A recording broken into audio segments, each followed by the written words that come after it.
Hello friends, welcome to Bankers Platform.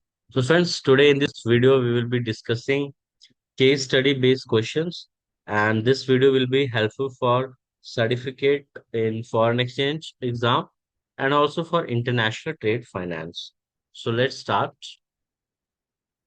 So the first question is a bill of lading presented under a credit. So here credit means letter of credit, LC. So requiring a full set of ocean bills on lading contained the following pre-printed notation. Stowed on deck at shipper's risk. Carrier not responsible for loss or damage. So the issuing bank refused the document citing UCP 600. So question. So here the question is the bank refusal justified? So what is happening that this is the letter of credit. Under a letter of credit, a bill of lading is presented, and in this it is written that requiring means letter of credit requires a full set of ocean bill on lading contain the following pre-printed notation stowed on deck at shipper risk. So here you have to tell that whether the bank has refused the document, so whether it is justified or not. Okay, so let's see the question, that is the bank refusal justified? Option no, because the notation is pre-printed and thereof a standard clause. B, yes, because the bill of lading must not indicate that goods are or will be loaded on deck. Next, no, because the shipper accepted the risk, so the carrier's liability is irrelevant. Yes, but only if the credit explicitly prohibits on deck shipment. So here you have to see the case that in bill of lading, what is pre-printed, that this line is pre-printed. So bank has refused. So what will be the correct answer? So first is that options you have already seen, so you have to tell the right answer. So let's see what is the correct answer. Correct answer is B. Okay, so B is the correct answer here, that yes, bank refusal is justified. It is yes, because bill of lading must not indicate that goods are or will be loaded on the deck. So as per the UCP 600 guideline, so just UCP 600 guidelines of friends in Article 26A states that transport document must not indicate that goods are or will be loaded on deck. So it should not be loaded on the deck. This prohibition is absolute unless the letter of credit specifically allows on deck shipment. The fact that clause is pre-printed or that the shipper bears the risk does not override this fundamental requirement of marine bill of lading under UCP 600. The bank was correct to refuse. So here you have to remember. So friends, आपको हमेशा याद रखना है that under UCPD guideline, that clean bill of lading. Okay, clean bill of lading should be there, then only the documents will be accepted by the bank. There should not be written that it will be shipped on the deck. Deck के ऊपर shipment जो है, that is not allowed. That goods should not be put on the deck. Okay, so यहाँ पे आपको ये याद रखना. So this question is that कि जो bill of lading है, उस bill of lading में क्या mention है?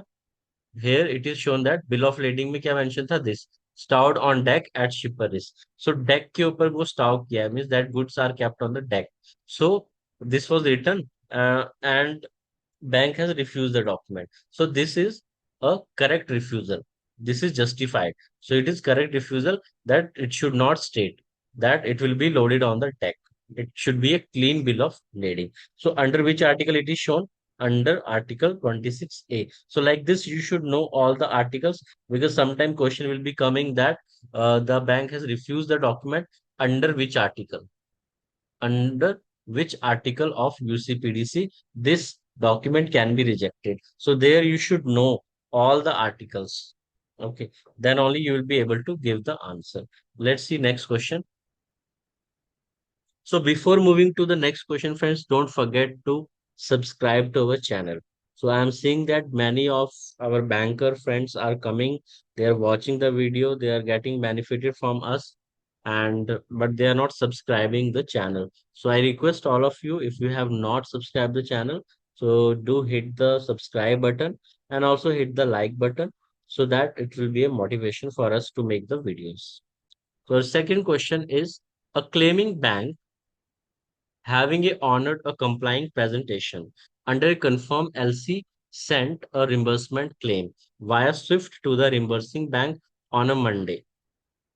The reimbursing bank was in a different time zone. The reimbursing bank did not provide value until Wednesday. So arguing that their 3 business day processing time had not elapsed. So according to URR 525, when should the reimbursing bank have effected reimbursement? So our options are, on the same day it received the claim, if received before its cutoff time, no later than the close of the second business day following the day it received the claim. C, after receiving a reimbursement authorization from a issuing bank. D, it can take up to 5 business days as per standard banking practice. So you have to tell what is the correct answer.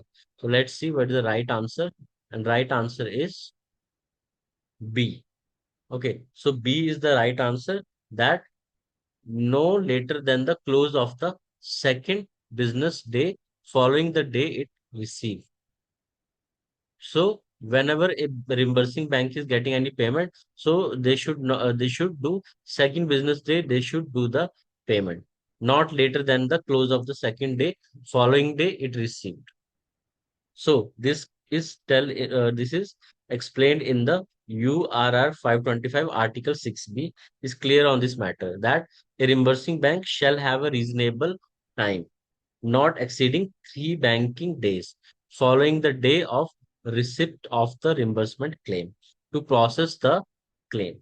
So, a reasonable time is further defined to mean that if claim is received prior to the reimbursing bank's cutoff time, it should be processed on that day. If received after the cutoff time, it should be processed on the next business day. The maximum allowed is 3 days. So, within 3 days, it should be done. Okay. And but the expectation is to act sooner. The reimbursing bank's 3 business day policy is not valid excuse for a delay if claim was received in time for same day processing. So here they are saying that uh, the bank should make the payment not later than the close of the second business day following the day it received. So अगर cut off time अगर जो भी cut off time है like cut off time जो भी है like bank का before that if the payment is received by the bank, so they should do the same day payment to the customer or bank. Okay, whatever the case. So here it is obviously bank to bank dealing. So bank to bank payment should be done on the same day if it is received before the cutoff time. But if it is received after the cutoff time, then not later than the close of the second business day. Okay. So the bank cannot say that we have the 3 business day time, but it should be acted upon immediately. Okay. So this is the answer B. B is the correct answer. Let's see next question. So before moving to next question, friends, I would like to tell you that we are having the courses and we are having the certificate course in foreign exchange exam, full course and mock test series. So if you are preparing for this exam, so you can just go for our courses and it will help you in clearing the exam. So if you are going for the this full course if you are going, so in full course you will be getting the videos on all the topics. You will be getting the mock test and you will also be getting the study material. So these all 3 things are available. And other is that if you don't want study material and videos, so you can go for the mock test series. Okay, in mock test series, we have 1200 plus questions. And these questions are including memory recall questions, most expected questions, and case study based questions are available in this exam is in this mock test. So if you are taking this course, it will be very beneficial for you to clear the exam. So this is for the certificate course in foreign exchange. We are also having the course on international trade finance, both full course and mock test series. So you can take the benefit of this by subscribing to our courses. So the link is available in the description box.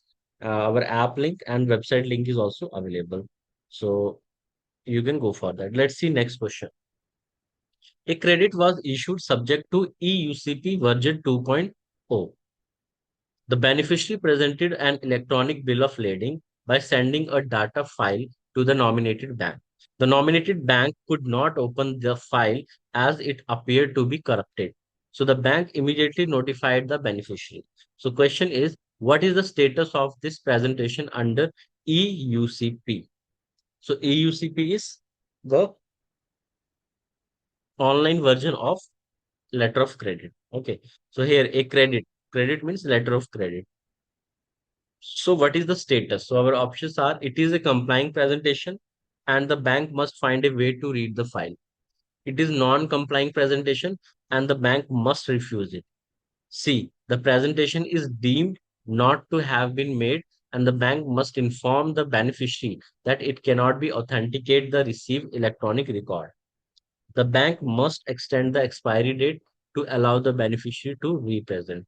तो friends इस case में क्या है ईयूसीबी है जिसमें जो ई bill of lading है वो करप्टेड फाइल है okay corrupted file it can not be open so इस प्रेजेंटेशन का क्या स्टेटस होगा let's see what is the correct answer so correct answer is see the presentation is deemed not to have been made and the bank must inform the beneficiary that it cannot authenticate the received electronic message. So यहाँ पे क्या है EUCP article 7A deals with this exact scenario. It states that if nominated bank or issuing bank is unable to authenticate an electronic record that appears to have been sent by the beneficiary, the presentation is deemed not to have been made. तो इस presentation को हम मानेंगे कि ये presentation हुआ ही नहीं है. Okay, so this presentation is deemed not to have been made. जबकि उन्होंने present किया है, but हम इसे एक presentation नहीं मांगेंगे. Why? Because file is corrupted in this. So as per this article 7A of EUCP, it says that when the bank is unable जब बैंक उसे authenticate नहीं कर पा रहा है that electronic like EUCP को under that the document which came so they it will be treated as not have been presented. Okay, so the bank is then obliged to inform the beneficiary of this fact without delay and this different from a refusal for discrepancy. So इसे हम like rejection or refusal of document नहीं मानेंगे. Okay, in this case the presentation is treated as not received. Okay, and this will be giving the beneficiary an opportunity to represent the correct readable electronic record before the expiry of the credit if time permits. If time permits. But इस case study में हमें कोई भी time guideline नहीं दी गई है. Okay, no time guideline is given that what is the expiry of the letter of credit, what is the other detail. So a small detail is given. But in exam, they are giving very lengthy, I will say very lengthy case study, which will take you to read like 3 to 4 minutes. You have to read the case study. Then only you will give the answer of the question. So you have to prepare very perfectly and you have to understand all the concept properly. Then only you will be able to clear the exam. Okay, let's see next question.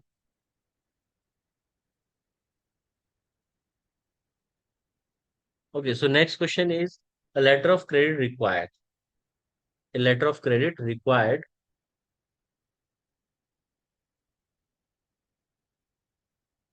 What it requires, let's see. So letter of credit, first it requires commercial invoice, full set of clean on-board bill of lading. So friends, this you have to remember. Whenever you are dealing with letter of credit and under UCPDC guideline, so you have to take full set of clean on-board bill of lading. तो हमें हमेशा clean on board on board bill of lading लेना है. Okay. Insurance policy value 110% of the CIF value. So these three things are that it require, and other than that, the beneficiary presented the document. Okay, these three things are given that is required for the LC. Okay, this much information is given. And next is the beneficiary presented the documents. The issuing bank found the following. What they found? First, the bill of lading was marked freight prepaid and dated within the shipment period. The insurance policy was for 110% of CIF value as required. However, the commercial invoice calculated the CIF value based on an incorrect freight cost, leading to a slightly underinsured amount on the insurance policy. So that comes to 109. 109% of the correct CIF value, but 110 of the invoice stated CIF value. So now the issuing bank refused the presentation, citing the insurance coverage as discrepant. Okay. So here they had told that this is discrepant document. They refused the document. Why they refuse? Because correct CIF value, if you check correct CIF value, then the value is 109. But 110, 110%, it is of invoice stated CIF value. So question is that under UCP 600 and ISDP 745 is the refusal justified? तो क्या ये refusal जो है वो justified है or not? Okay, so our options are A. Yes, the insurance policy must cover 110% of correct CF value. और यहाँ पे क्या है कि correct CF value का 19% ही है. बट जो इनवॉइस में स्टेट किया गया है उसका 110% है. And the bank is expected to calculate this. Okay. B, no. The documents are compliant. The insurance policy is consistent with the data in the invoice. And banks do not calculate values. C, yes, the commercial invoice is now also discrepant because it contains an incorrect calculation.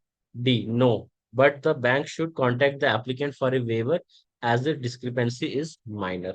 So let's see what will be the correct answer for this case.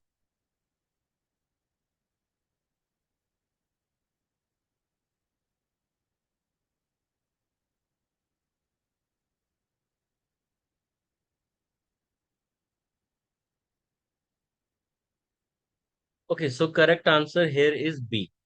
That no, the documents are compliant, the insurance policy is consistent with the data in the invoice, and bank do not calculate values. So bank is not calculating the values properly. So that bank, because they're saying that as per the real value and as per the invoice value. So bank is not going to calculate each and every that this is the quantity and this is multiplied by this much kg. So these calculation bank is not going to do. Bank will see invoice. So as per invoice, it is 110%. Okay. So this refusal is no, the documents are compliant. So bank refusal is not justified. And here also you have to see that they are saying that under UCP 600 and ISBP 745 guideline you have to see. So insurance policy is consistent with the date of invoice and bank do not calculate the value. So B is the correct answer. So in this, what is the analysis is that this is a classic test of the doctrine of strict compliance versus autonomy of document. So UCP 614D states data in a document need not to be identical to, but must not conflict with data in that document, any other stipulated document, or the credit. The insurance policy on its face complies with LC term 110% of CF value. It is not the bank duty under UCP 600 Article 14A to ascertain the correct freight cost or perform a recalculation to determine the true CIF value. The documents are consistent with each other on their face. So the fact that commercial invoice may have a mathematical error is irrelevant unless the LC specifically required the calculation to be verified. So in this way, by using this we can say that this was not a correct refusal of the document. Here, bank could have accepted the document without any discrepancy. Have you understood what is the question? That you have to understand, that is the main point. That calculation was wrong somewhere. As per the invoice value, as per the invoice value, the insurance is correct 110%. But when they're seeing the freight charges and all, including, then the insurance value is coming 108. 108 or 9 something was there. Let's see the question.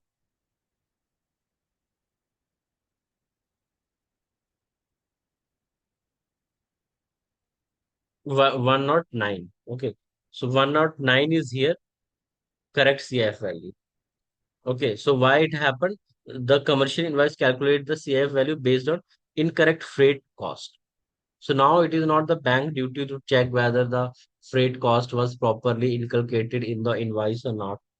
So, but as per all documents are matching with each other, so then bank can means this letter of credit cannot be refused. Okay. So this was all about this. So this is the end of the session, friends. I hope so. These questions are important for you and you learn something from this. So like this, you can expect more case study questions in the exam also. So you have to prepare for that. So thank you, friends. Thanks for watching. Don't forget to like our video, comment if you are having any query, any suggestion, and share this video with your friends who are preparing for this foreign exchange and international trade finance exam. And subscribe to our channel if you have not subscribed. So thank you, friends. Thanks for watching. Have a nice day.